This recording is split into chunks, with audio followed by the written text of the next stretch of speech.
इस कार्यक्रम के पुण्यार्चक हैं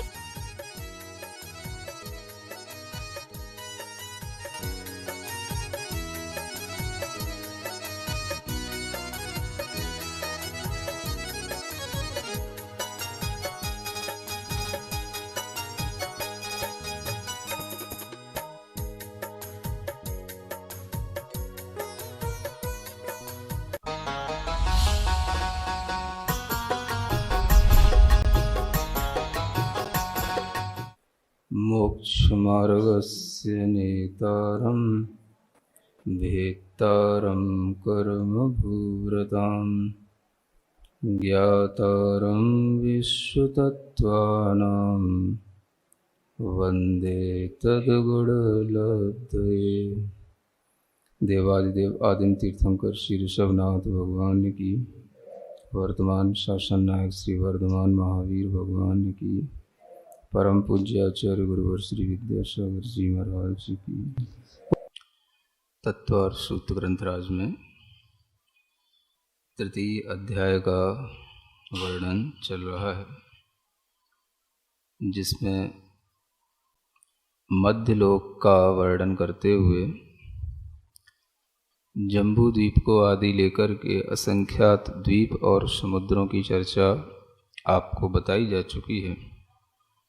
दूना दूना विस्कंभ पूर्व को घेरे हुए वलय की आकृति में यह द्वीप और समुद्रों की रचना एक राजू तक फैली हुई विस्तार के साथ में रहती है। इसको समझने के लिए आपको ये ध्यान रखना पड़ेगा कि द्वीप और जो समुद्र हैं, उन सभी द्वीप और समुद्रों की जो संरचना है वो वलयाकार बताई गई है। वलय का मतलब होता है जो आप चूड़ी पहने रहते हैं, इसको कंगना कहते हैं। तो इस तरह की ही जो है आप उसकी रचना समझना। और जो एक समुद्र के बाद फिर द्वीप आता है, फिर समुद्र आता है, फिर द्वीप आता है, ये एक दूसरे को पूरा परिक्षेपी का मतलब होता है चारों ओर से एक समान घेरे हुए। एक तो वलयाकार हो गया और उसी को घेरे हुए दूसरा द्वीप या समुद्र आ गया। तो यह देखना, एक बात विशेष रूप से यह जानने में रखना कि यहाँ जो दूना दूना बताया जा रहा है वह दूना दूना क्या है? वह दूना दूना पिछले वाले वलय की अपेक्षा से आगे वाले वलय का विस्तार दूना है।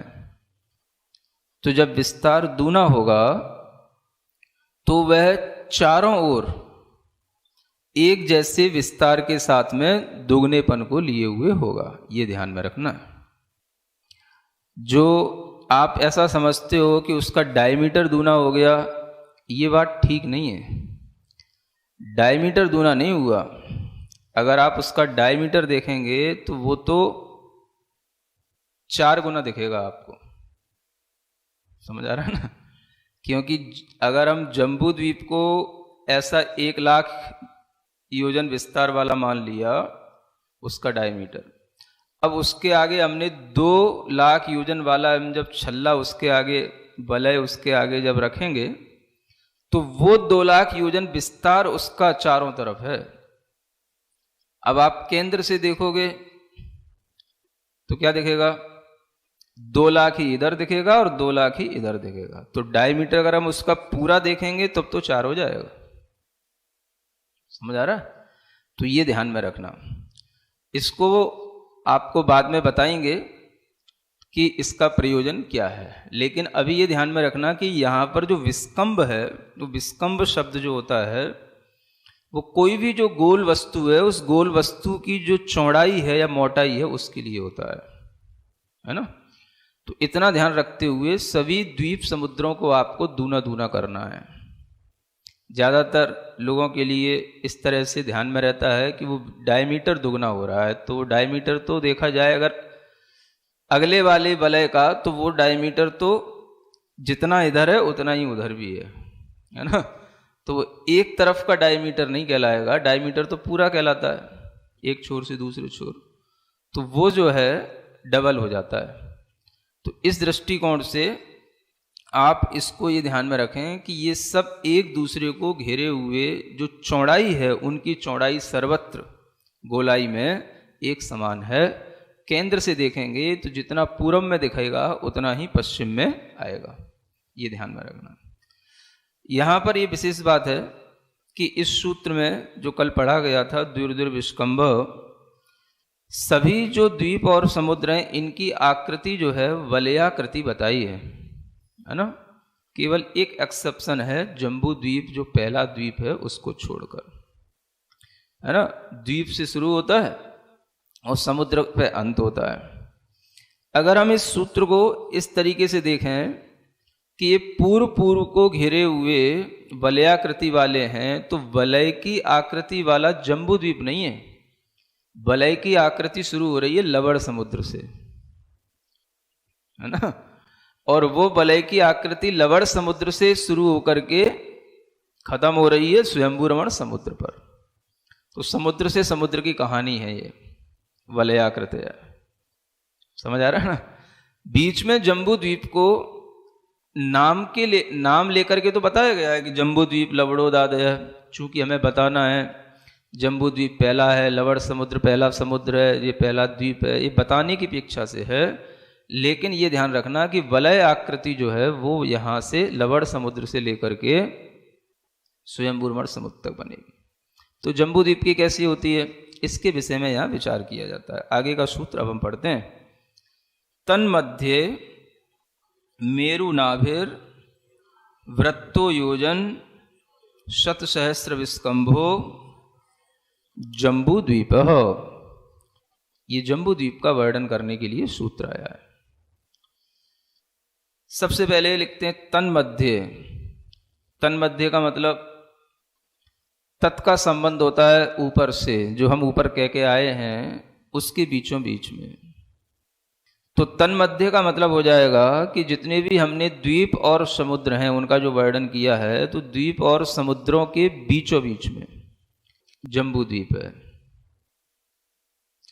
अगर हम थोड़ा सा देखें ऊपर वाले सूत्र को और इस वाले सूत्र की अगर हम बारीकी नापें, तो सूत्र के अनुसार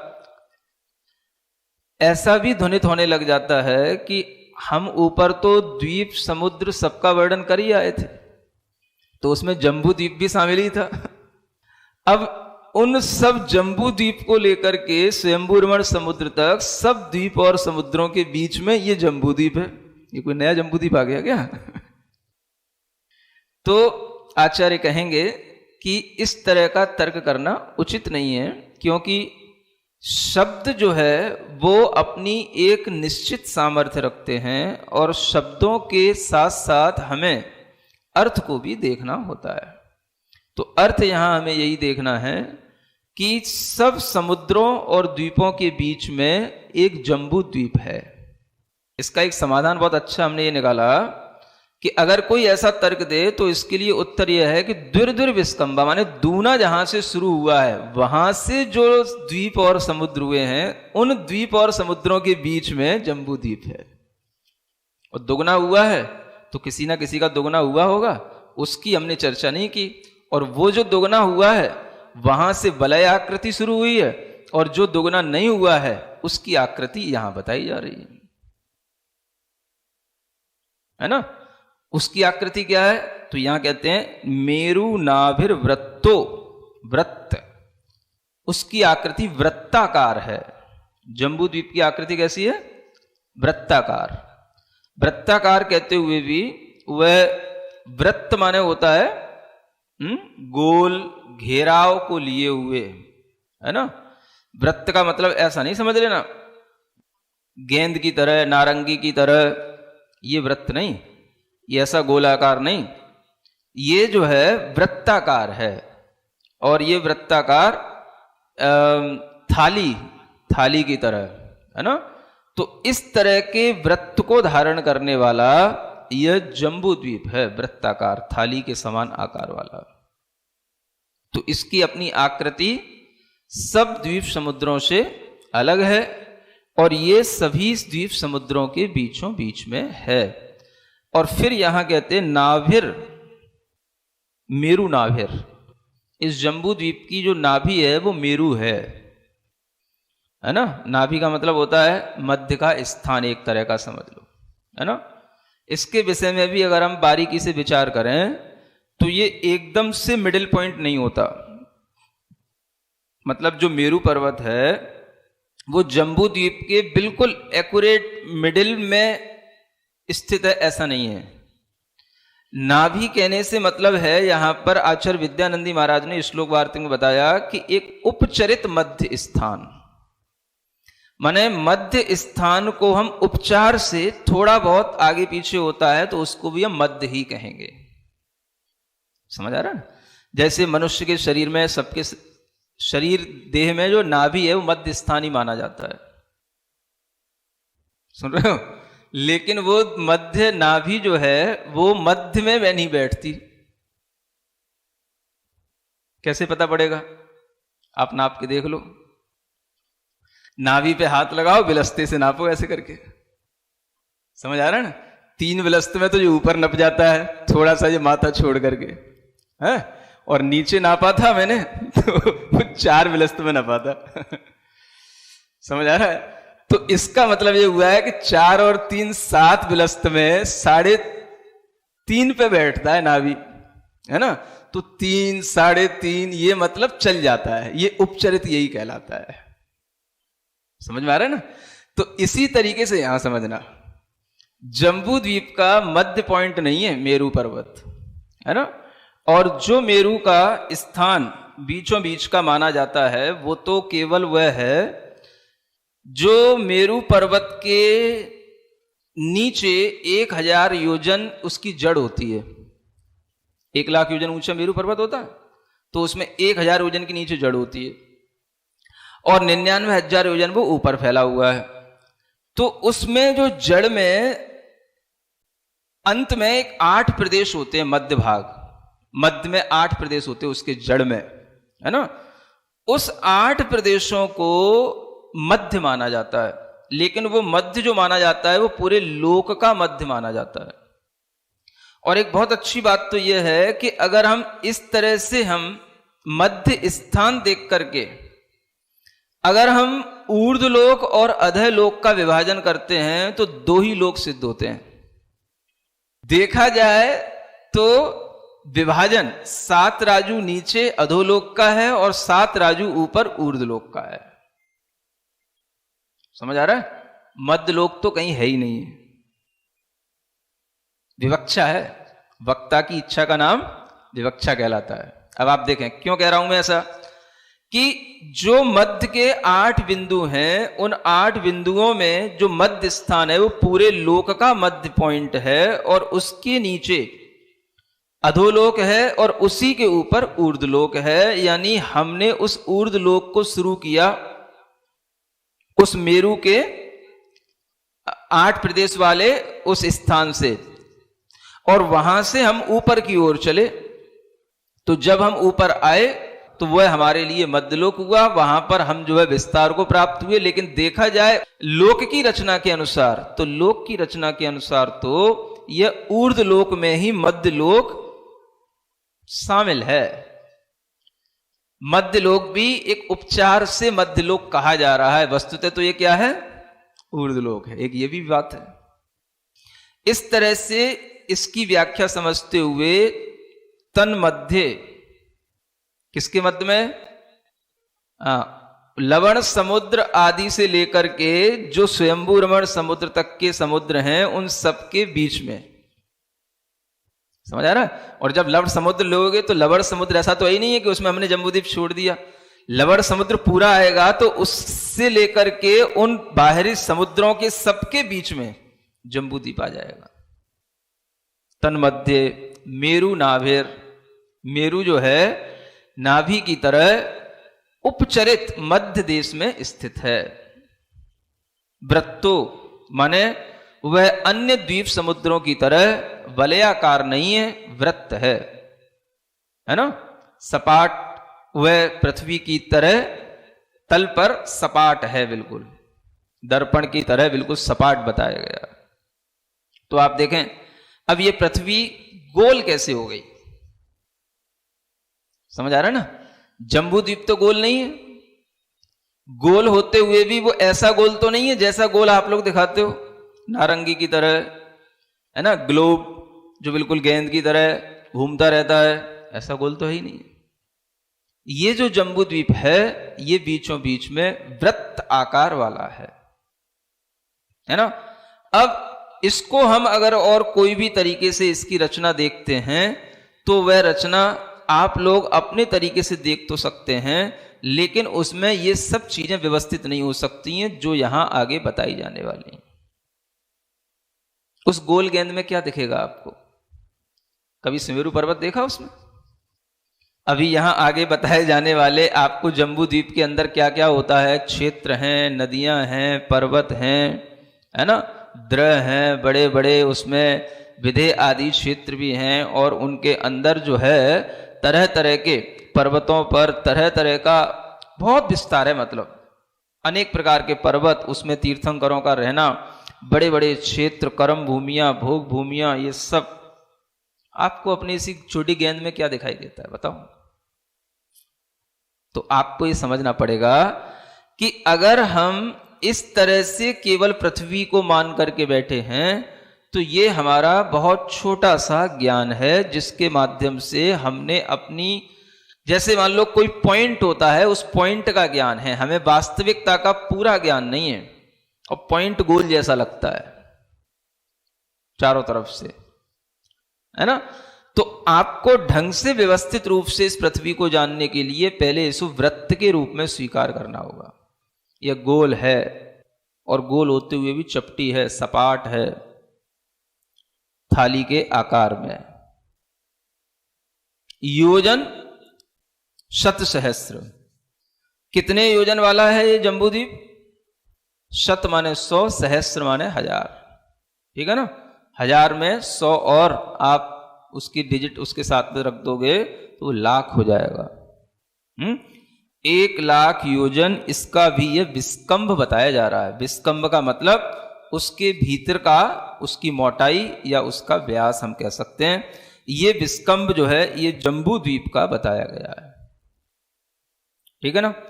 अब इस जम्बू द्वीप के भीतर क्या होता है ये हम आगे बढ़ते हैं। भरत हैमवत हरिविदेह रम्यक हैरण्यवतैरावत वर्षाः क्षेत्राणि। ये क्षेत्राणि माने ये क्षेत्र हैं, क्षेत्र बोलते हैं, रीजन, है ना। कितने हैं ये? 7 क्षेत्र हैं इस जम्बू द्वीप के अंदर। जो 1 लाख योजन विस्तार वाला है उसके अंदर 7 रीजन्स हैं, है ना। और उसमें शुरुआत होती है भरत से, है ना। एक तरह से जब हम किसी गोल चीज को देखेंगे तो उसके नीचे से हम आपको ऊपर तक की यात्रा कराएंगे। भरत कहाँ है? तो नीचे की ओर, है ना। उस गोलाकार उस थाली के अंदर आप नीचे जो है एक ऐसी लाइन खींचेंगे, नीचे एक ऐसी लाइन खींचेंगे तो अपने आप एक बो बन जाएगा, धनुष, है ना, धनुषाकार। नीचे एक लाइन खींचो, जितनी बड़ी लाइन आपने नीचे खींची उतनी बड़ी लाइन ऊपर खींच दो बराबर में, ठीक है ना। तो एक धनुषाकार रचना नीचे हो गई, एक ऊपर हो गई, ठीक है। जो आपने वृत्त बनाया है गोल, उसके बीचों बीच में एक पॉइंट बना दो, ये हो गया आपका मेरू पर्वत। उसके भी चारों ओर एक और वृत्त सा बना दो, जो हो गया आपका विदेह क्षेत्र, है ना। अब हम इसी के अनुसार पढ़ते हैं। सबसे पहला क्षेत्र किसका नाम है? भरत। और वर्ष शब्द इसमें जो जुड़ा हुआ है वो सबके साथ लगाना, भरत वर्ष, है ना। कौन सा क्षेत्र पहला? भरतवर्ष। दूसरा क्षेत्र हैमवत वर्ष, वर्ष सबके साथ लगाना है ना। तीसरा क्षेत्र हरिवर्ष क्षेत्र, चौथा क्षेत्र विदेह वर्ष क्षेत्र, पांचवा रम्यक वर्ष क्षेत्र, छठवां हैरण्यवत वर्ष ये क्षेत्र, और सातवां ऐरावत वर्ष क्षेत्र। ये वर्ष शब्द सबके साथ लग करके ऐसे इसके नाम पढ़ने में आएंगे, ठीक है ना। तो पहला क्षेत्र है भरतवर्ष, जिसको हम बोलते हैं भारतवर्ष, है ना। और ये इसका मूल नाम है भरतवर्ष। शिलालेखों में भारत का मूल नाम लिखा हुआ मिलता है प्राकृत भाषा में भरतवत्स इसी रूप में। तो वह भरतवर्ष ये नाम भी संविधान में जो लिखा गया है ये उसी शिलालेख को प्राकृत भाषा के शिलालेख के आधार पर ही लिखा गया है, और उसी आधार पर यह नाम भारत के रूप में जाना जाता है। आचार्यों ने यह भी बताया है कि इसका नाम भरत क्यों है, तो दो कारण दिए। एक तो यह है कि यह अनादिकाल से रूढ़ी से यह नाम ही चला आ रहा है ना, क्योंकि जो अकृत्रिम रचनाएं हैं वो सब अनादिकाल से हैं, तो इनका यह नाम इसी क्षेत्र का यही रहेगा, भरत। दूसरा एक कारण इसमें यह भी होता है कि जब यह अवसर्पणी काल प्रारंभ होता है तो इसमें जो पहला चक्रवर्ती होता है वह भरत ही होता है, भरत नाम का ही होगा। उसके नाम से भी इसका नाम भरत से भरतवर्ष पड़ता है ना। तो यह पहला क्षेत्र है भरत क्षेत्र। इसके आगे हम बढ़ेंगे, फिर एक लंबी लाइन आप क्षेत्र की बनाना, है ना। और इस क्षेत्र और आगे के क्षेत्र के बीच में एक एक पर्वत होते हैं। क्षेत्र कितने हो गए गोले के अंदर? 7, है ना। और वो 7 क्षेत्र विभाजित किससे हैं, तो वो आगे के सूत्र से भी हम पढ़ लेते हैं। तद विभाजिनः पूर्वापरायता हिमवन महाहिमवन निषद नील रुक्मी शिखरिणो वर्षधर पर्वताः। ये क्या कहा गया? वर्षधर, वर्ष माने जो ऊपर, वर्ष माने बताए थे क्षेत्र, उन क्षेत्रों को धारण करने वाले या उनका विभाजन करने वाले ये पर्वत हैं। तो 7 क्षेत्रों का विभाजन करने वाले 6 पर्वत हुए। इनके नाम क्या हैं? तो हिमवन, महाहिमवन, निषद, फिर नील, फिर रुक्मी, और फिर उसके बाद शिखरणी। ये पर्वतों के 6 नाम हो गए, है ना। अब 2 क्षेत्रों के बीच में एक एक पर्वत डाल दो, ठीक है ना, विभाजन करना है ना। तो ऊपर जो क्षेत्र बताए थे कौन कौन से? भरत, हेमवत। भरत और हेमवत के बीच में कौन सा पर्वत आ जाएगा? पहला हिमवन पर्वत, ठीक है ना। हेमवत और आगे हरि क्षेत्र, उसके बीच में क्या आ जाएगा? महाहिमवन पर्वत। हरि और विदेह के बीच में निषद पर्वत। विदेह के बाद में रम्यक, रम्यक क्षेत्र आएगा, है ना। उसके वो कौन सा पर्वत? नील पर्वत, ठीक है ना। और फिर रम्यक के बाद में हैरण्यवत, उसमें कौन सा पर्वत? रुक्मी पर्वत। और फिर उसके बाद में शिखरणी पर्वत, जो कि ऐरावत क्षेत्र और उससे पहले का हैरण्यवत क्षेत्र, उन दोनों के बीच का विभाजन करने वाला हो जाए। इस तरह से ये जम्बू द्वीप का केवल अभी आपको एक सन्निवेश बताया जा रहा है कि जम्बू द्वीप के अंदर अभी मोटी मोटी चीजें हैं। पर्वत जो ये बताए जा रहे हैं, इन पर्वतों को कहते हैं कुलाचल पर्वत, इन्हीं का नाम है। हम थोड़ा सा भरत क्षेत्र के बारे में, जो एक क्षेत्र है ना, अब हमने उसको क्या कर दिया? एक धनुषाकार बना लिया। एक डिजाइन बना लो, ऐसा एक गोला, ऊपर से एक लाइन, इतना आग धनुषाकार आप बना लो, ठीक है ना। उसके बीचों बीच में एक लाइन और डाल दो, बिल्कुल बीचों बीच में। ये कहलाया विजयार्ध पर्वत।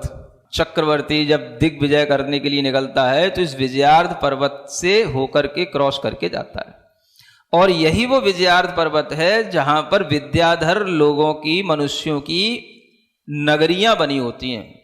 इसमें 2 श्रेणियां होती हैं, उत्तर श्रेणी और दक्षिण श्रेणी। तो उसका विभाजन, उसका वर्णन बाद में कभी। तो ये हो गया एक बीच का विजयार्ध पर्वत। अब इसी में वर्टिकल 2 लाइनें और खींचो, देखो उसमें कितने पोर्शन हो गए, 6 ही हुए ना, 3 ऊपर 3 नीचे।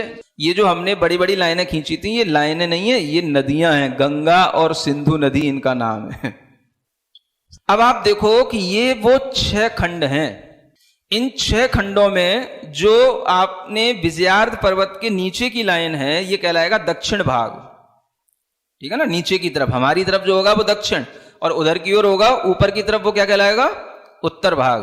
तो दक्षिण भाग में जो बीचों बीच का जो पोर्शन है, माने नीचे के विजयार्ध पर्वत के नीचे 3 पोर्शन है, उन तीनों में जो बीचों बीच का पोर्शन है उस पे लिख दो आर्यखंड, और फिर जो बाकी के बचे 5, उन सब में लिख दो मिलेच्छ खंड, मिलेच्छ खंड, मिलेच्छ खंड, मिलेच्छ खंड। अब आप लोग देखो हम कहां बैठे हैं, आर्यखंड में, है ना। जम्बू द्वीप तो कितना बड़ा हो गया, वो तो गया, सुमेरु पर्वत और वो तमाम हिमवन, हिमवन, वो सब पर्वत तो सब छूट गए। भरत क्षेत्र के ही केवल 6 खंडों में से एक छोटे से ब्लॉक में हम बैठे हैं अभी, वो ही इतना बड़ा है कि वही आपके लिए भी पूरा जानने में नहीं आ रहा है, वो आर्यखंड। इसके चारों ओर ये जो 5 मिलेच्छ खंड हैं, इन 5 मिलेच्छ खंडों में भी मनुष्य रहते हैं, यहां पर भी जीवन चलता है। और जो मिलेच्छ खंडों की कभी कभी कोई विशेषता मैंने आपको बताई है, वो इन्हीं मिलेच्छ खंडों की बताई। जैसे भी दूसरा अध्याय पढ़ रहे थे तो यहां नपुंसक वेद वाले जीव नहीं होते, यहां पर लब्धि, अपर्याप्तक, सम्मूर्छन मनुष्य नहीं होते हैं। तो ये इन मिलेच्छ खंडों की कुछ विशेषताएं भी हैं।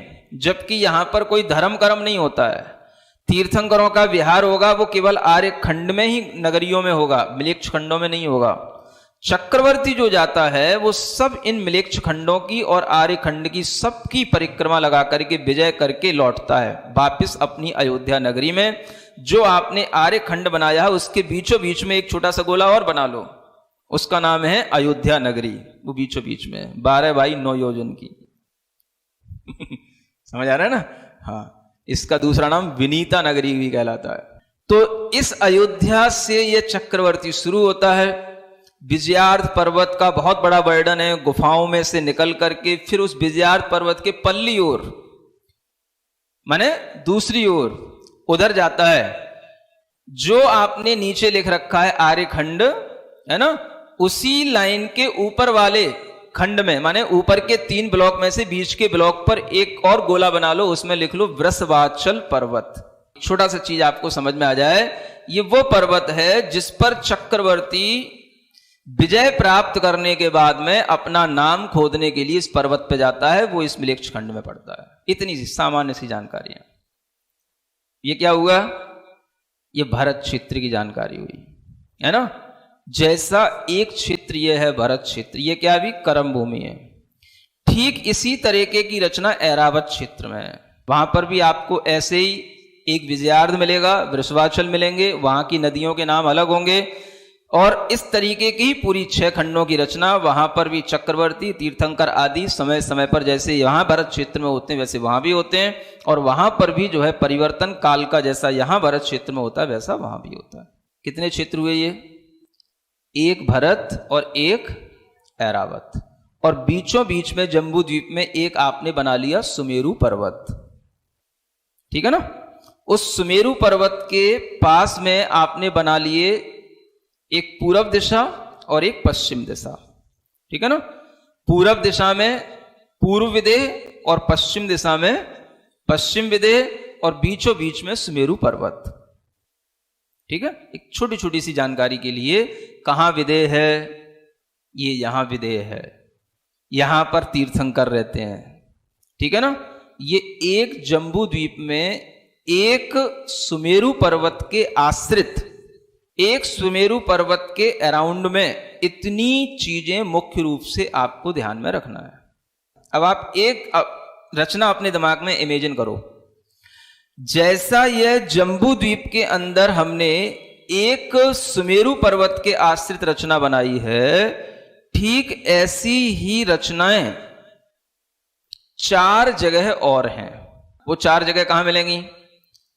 जब आप जम्बू द्वीप को क्रॉस करके पहुंचोगे लवण समुद्र में, फिर उसको भी क्रॉस करके पहुंचोगे धातकी खंड द्वीप में, तो वो धातकी खंड द्वीप के अंदर 2 रचनाएं, 2 आपको सुमेरु पर्वत है ना, और एक सुमेरु पर्वत के इधर और उधर जितने पर्वत और क्षेत्र हैं, जितने कुलाचल हैं जो यहां बताया गया है, ठीक वैसी रचना धातकी खंड द्वीप में एक और दूसरी ओर आपको मिलेगी।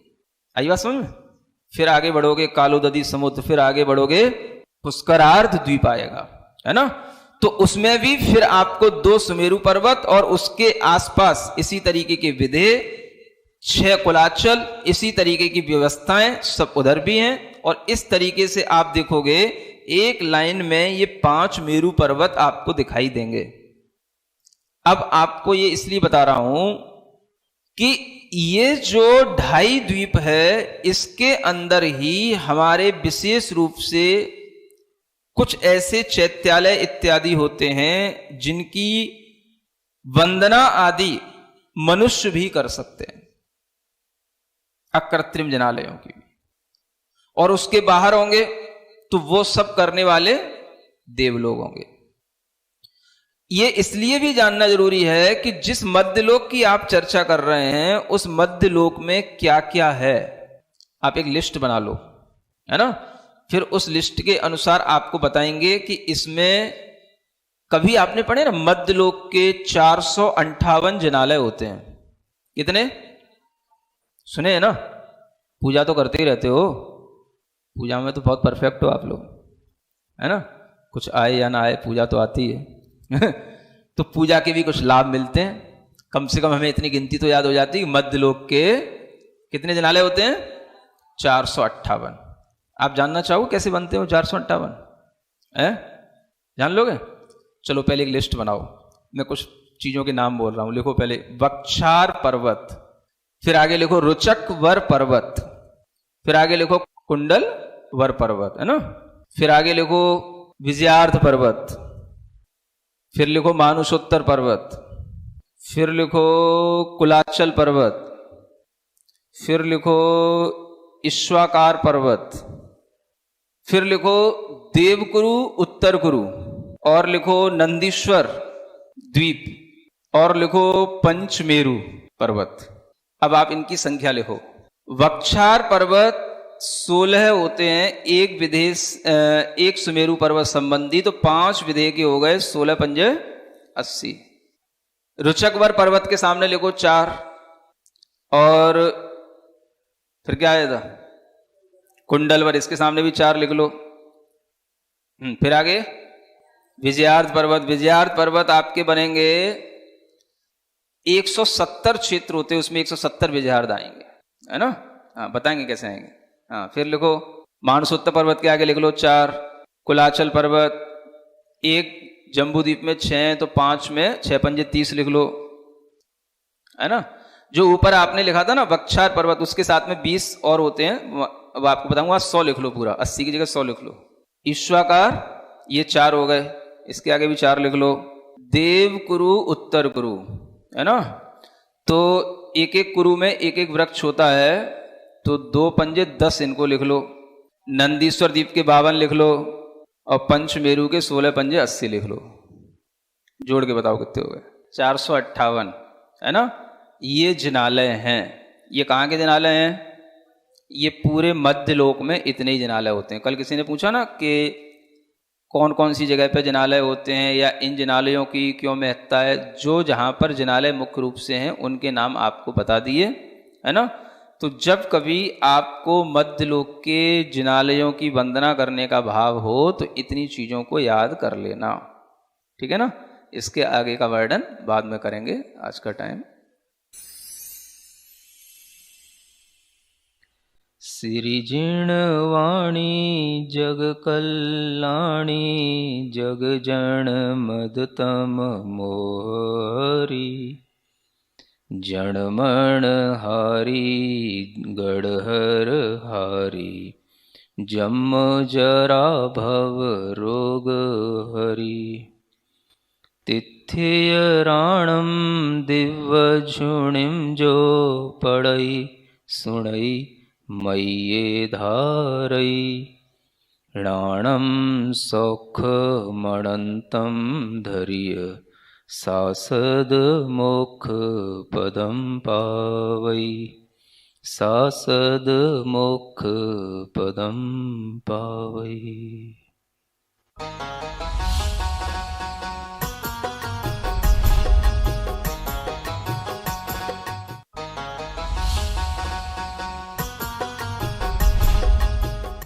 इस कार्यक्रम के पुण्यार्चक थे